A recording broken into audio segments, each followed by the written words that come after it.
Dear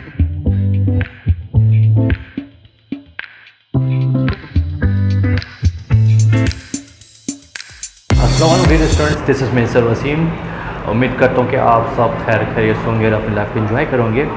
आज का topic जो कि बहुत ही कन्फ्यूजन टॉपिक होता है बच्चों के लिए और उनको समझने के लिए काफ़ी परेशान होते हैं क्योंकि कंफ्यूज हो रहते हैं, क्योंकि वो बच्चे जो होते हैं, स्टूडेंट्स जो है वो ओल्ड कॉन्सेप्ट से पढ़ते हुए आते हैं और पहचान से पढ़ते हुए आते हैं, लेकिन जहाँ कॉन्सेप्ट की बात की जाती है तो वहाँ पे स्टूडेंट्स जो है वो स्टक हो जाते हैं और काफ़ी कन्फ्यूज हो जाते हैं उसको कॉन्सेप्ट को क्लियर होने में।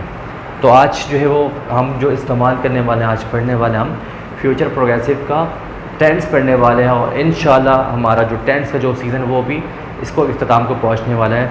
और जिस तरह जो है मौसम बदलने वाला है, एक नया मौसम आने वाला है, तो इंशाल्लाह हमारा भी एक नया टॉपिक का सीज़न भी हमारा आने वाला है जो कि बहुत ही इम्पोर्टेंट है वो आप लोगों के लिए।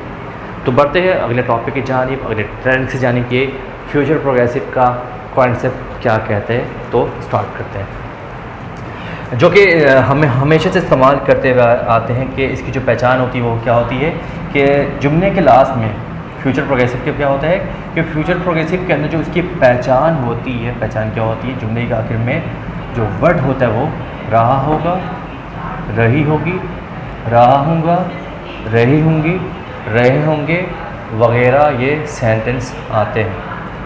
जैसे मैं हमेशा कहता हूँ कि हमेशा इस हेडिंग के अंदर जो हम टॉपिक पढ़ते हैं उसी के अंदर क्या होता है, हमारा सारा कॉन्सेप्ट छुपा हुआ होता है। जैसे कि आप देख सकते हैं कि यहाँ पे लिखा हुआ है फ्यूचर प्रोग्रेसिव। क्या मतलब है इसका? इसका मतलब ये हुआ कि फ्यूचर के अंदर किसी काम का जारी रहना, फ्यूचर के अंदर किसी काम का जारी रहना फ्यूचर प्रोग्रेसिव कहलाता है। हमने हमेशा से ये पढ़ते हुए आया कि प्रेजेंट के अंदर हमारा जो है वो रूटीन को शो करता है, या इसी तरह जो है वो हम पढ़ते हुए आते हैं। क्या आपको पता है कि फ्यूचर प्रोग्रेसिव के अंदर भी रूटीन को शो करता है, रूटीन की बात करता है। वो किस तरह से बात करता है हम आज के लेसन में और आज के हम कॉन्सेप्ट से समझेंगे और इसको पढ़ने की कोशिश करेंगे और इसको समझने की कोशिश भी करेंगे। भाई इसके अंदर भी क्या है, यानी फ्यूचर के अंदर भी क्या रूटीन मौजूद है। आप ज़रूर ये सोच रहे होंगे कि कैसे ये रूटीन की बात करता है। ना सिर्फ ये रूटीन की बात करता बल्कि फ्यूचर के प्रोग्रेसिव के अंदर ये गैस और प्रेडिक्शन की बात भी करता है।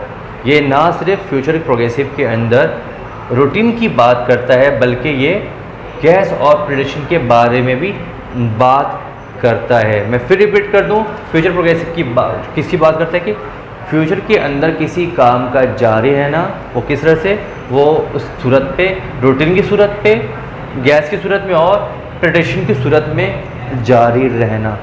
बहुत आसान है, जब मैं एग्जाम्पल आपको समझाऊंगा तो आपको बआसानी इसको समझ में आ जाएगा। ठीक है, तो बढ़ते हैं फॉर्मेशन की जानिब कि फॉर्मेशन क्या कहता है। फॉर्मेशन वही बहुत आसान फॉर्मेशन इसकी। सबसे पहले हम यहाँ पे सब्जेक्ट का इस्तेमाल करेंगे, उसके बाद हम विल बी का इस्तेमाल करेंगे, हेल्पिंग वर्ब, उसके बाद वर्ब की आईजी फॉर्म का इस्तेमाल करेंगे, उसके बाद हम ऑब्जेक्ट का इस्तेमाल करेंगे।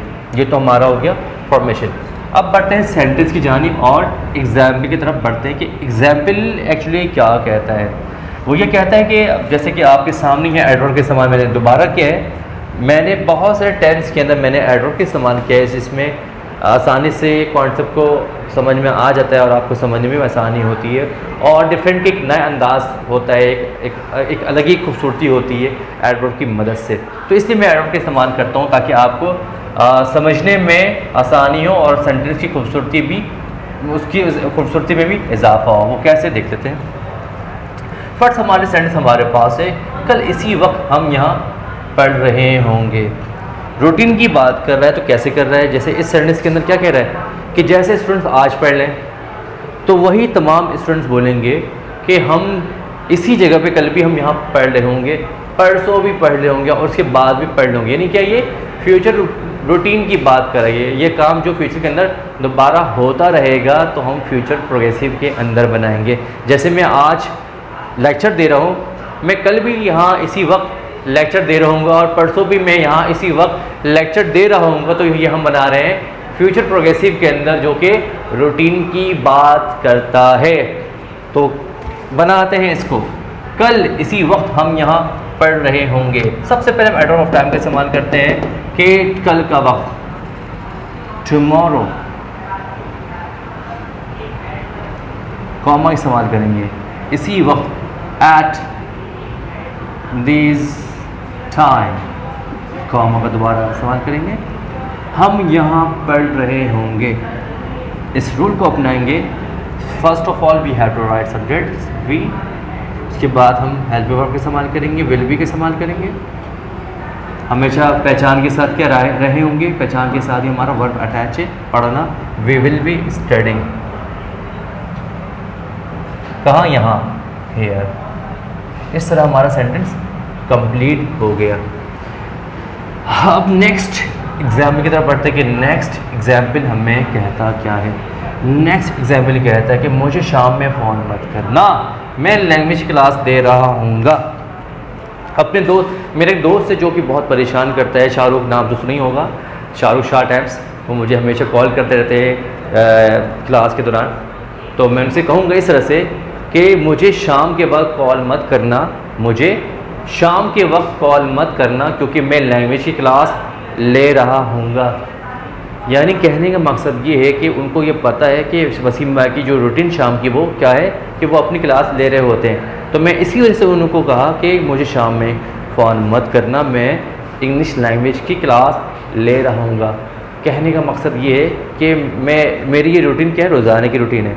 अगर आज मैं क्लास ले रहा हूँ तो कल भी मैं क्लास ले रहा हूँगा। सुबह जैसे मैंने कहा कि मुझे शाम में कॉल मत करना, फ़ोन मत करना, क्योंकि मैं अपनी क्लास ले रहा हूँगा, मतलब ये मेरी रूटीन है कि मैं रोज़ाना क्लास लेता हूँ। तो मैंने सुबह के वक्त मैंने शाम के बारे में कहा, और हमारा शाम का वक्त जो होता है हमारा फ्यूचर कहलाता है, फ्यूचर प्रोग्रेसिव। जैसे मैंने कहा कि शाम के वक्त मैं क्लास ले रहा हूँगा, तो ये शो करता है, रूटीन को शो करता है। कि ऐसे बना के देखते हैं, मुझे शाम में फ़ोन मत करना। जो पहला क्लास हमारा बन रहा है वो हमारा बन रहा है इम्पेरेटिव सेंटेंस से बनता है। पहला जो बन रहा हमारा, जॉन फोन मी या don't call me in the evening, comma इस्तेमाल करेंगे। मैं लैंग्वेज की क्लास ले रहा हूँगा, तो होगा यहाँ पे I will be taking language class. इस तरह हमारा सेंटेंस बन जाएगा। ठीक है, हमारा जो पहला क्लाउज हमारा है imperative sentence, John phone me in the evening. उसके बाद हमने क्या बनाया, फ्यूचर प्रोग्रेसिव का इस्तेमाल किया। ठीक है, अब थर्ड एग्जाम्पल की तरफ बढ़ते हैं कि थर्ड एग्जाम्पल हमारा क्या कहता है। एग्जाम्पल कहता है कि जैसे कि हम कहते हैं कि पाकिस्तानी टीम अच्छा खेल रही होगी। जैसे कि मैं यहाँ पे अभी क्लास ले रहा हूँ और मैं ये कह रहा हूँ, बच्चे ने कहा, स्टूडेंट से कहा कि सर पाकिस्तान का मैच आ रहा है, तो मैंने ये कहा कि हाँ मैच तो आ रहा है। तो और मैंने ये भी कहा कि पाकिस्तान टीम जो पाँचों मैच वो खेलते बहुत अच्छी से आई है, और पाकिस्तान अभी भी जो है वो अच्छा परफॉर्म कर रही होगी। तो कहने मतलब यहाँ पे किसकी बात कर रहे हैं, यहाँ पे अब यहाँ पे रूटीन की बात नहीं कर रहा है। यहाँ पे जो बात करता है यहाँ पे अंदाज़ा लगाने की बात कर रहे हैं। यहाँ पे अभी मैं इस सेंटर के अंदर मौजूद हूँ, और जो पाकिस्तानी मैच, जो टीम में मैच टीवी में जो मैच आ रहा है, तो मैं यहाँ पे रहते हुए मैं यहाँ पे ये अंदाज़ा लगा रहा हूँ कि पाकिस्तानी टीम अच्छा परफॉर्म कर रही होगी। तो यहाँ पे यानी कि मैं किसकी बात कर रहा हूँ, मैं यहाँ पे गैस की बात कर रहा हूँ, यानी कि अंदाज़ा लगाने की यहाँ पे बात की जा रही है। तो मैं बनाऊँगा कि पाकिस्तानी टीम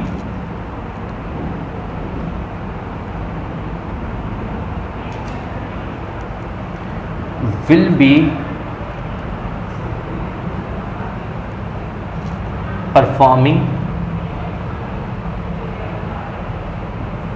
वेल, यानी पाकिस्तानी टीम अच्छा खेल रही होगी। तो इस तरह हमारा ये सेंटेंस बन जाएगा, और हमारा ये कॉन्सेप्ट भी आपको समझ में आ गया होगा कि फ्यूचर प्रोग्रेसिव के अंदर ना सिर्फ रूटीन की बात करता बल्कि गैस प्रेडिक्शन के बारे में भी बात करता है। तो उम्मीद करता हूँ कि आज का जो लेसन है आपको बहुत पसंद आएगा, और यकीनन आपने इस लेसन से बहुत कुछ सीखा होगा। तो मैं चाहता हूँ कि इस लेसन को आप आगे तक बढ़ाएं और सबको तालीम को इसको फैलाएं, ताकि हमारे माशरे में तालीम आम हो जाए और सब सीख के सके। तो इसी तरह सर वसीम को आज के लेसन में आप जो है मुझे इजाज़त दीजिएगा। अपना बहुत ज़्यादा ख्याल रखिएगा और मुझे दुआओं में याद रखिएगा। टेक केयर एंड अल्लाह हाफ़िज़।